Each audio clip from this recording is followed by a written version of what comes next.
This webinar is titled The Cycle of Agitation, the 12-Step Takeover of Corporate America. Well, you start with a core group, and the core group here is the Human Rights Campaign. The Human Rights Campaign Fund was founded by Steve Endine in 1980 as one of the first gay and lesbian political action committees in the United States. It was using an equal sign, which was brilliant as its logo. Who can be against equality? Originally, it was a fund to support the election of candidates. It had limited success politically, so it dropped the word fund and took a wider picture of how to transform the culture, and that it has done. Now HRC exerts influence and control over almost all of American life: television, movies, news media, colleges and universities, workplaces, churches, and public schools.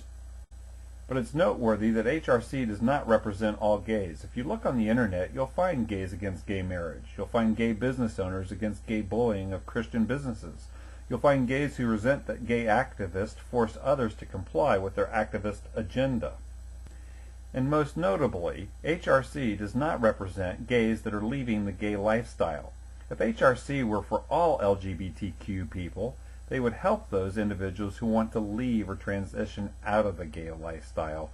So the activists are a much smaller subset of the LGBTQ population. But that smaller subset was committed to advancing their agenda. Not achieving great success through the political process, the focus shifted to corporate America. This is a look at the 12-step process that they implemented to take over corporate America. Step 1, position gays and lesbians as a victim group.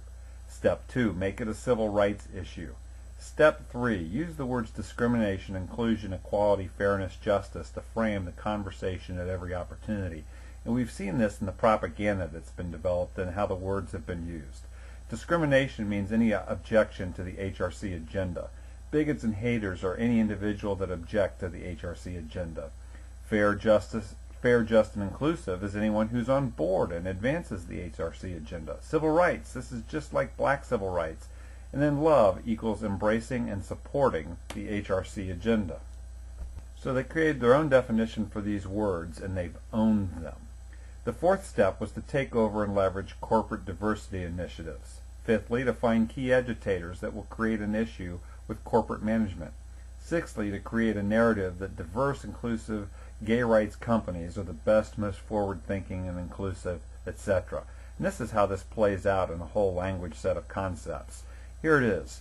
HRC agenda is great for business, great for all employees, great for your city. Students and young people are totally signed on. It totally aligns with the country's value, and the best leaders embrace this practice. And so these concepts were really propagated and anchored as these steps were implemented. The fourth step in the strategic plan was to threaten and shame and create negative press for companies unwilling to act on the HRC agenda.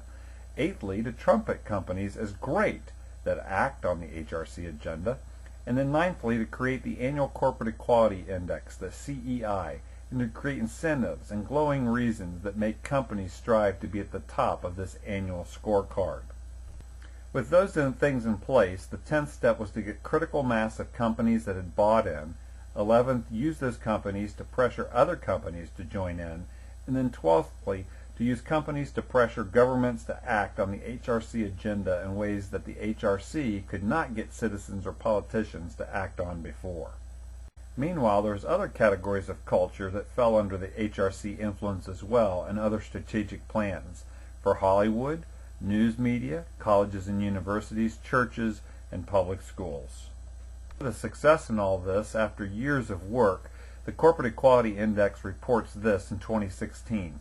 In the 2016 CIE report, 407 major businesses spanning nearly every industry and geography earned a top score of 100% and the distinction of best places to work for the LGBT equality community. HRC activists are so far along now in their progress that now in 2016 they've announced 60 companies to launch the Business Coalition for the Equality Act, trying to force the HRC agenda through the federal government through legislation. And here are the 60 companies' names, if you want to pause this video, that are involved in pressuring the U.S. government in this way. So here again in summary was that strategic plan. Portray gays as a victim group.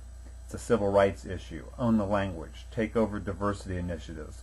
agitate with corporate management, create business platitudes, shame companies that are not on board, celebrate companies that comply, create the corporate equality index, gain critical mass of companies, companies pressure other companies, and 12thly, companies pressure government officials. At this point, the takeover seems almost complete, but the questions still remain: is this really good for companies? And is this really good for our culture and society?